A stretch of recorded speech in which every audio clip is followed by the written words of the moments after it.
వంకాయ సాలు ఫ్రై తయారీ విధానం. ఒక స్పూన్ శనగపిండి, ఒక అర స్పూన్ అల్లం వెల్లిపాయ పేస్ట్, ఒక అర స్పూన్ గరం మసాలా, అర స్పూను పసుపు,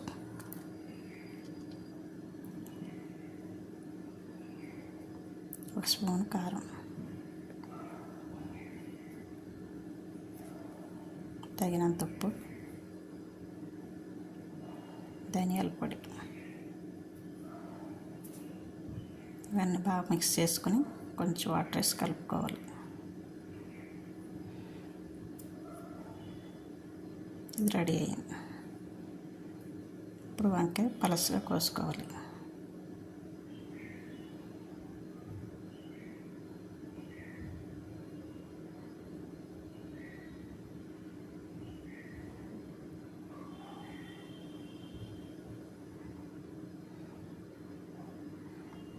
వంకాయకి ఒక రెండు వైపులా బాగా పట్టించి పక్కన పెట్టుకుని అన్నీ ఇలాగ అటు ఇటు రెండు వైపులా పెట్టి పెనం పెట్టి లైట్గా నూనె వేసి పెనం అంతా లైన్గా పేర్చేయాలి.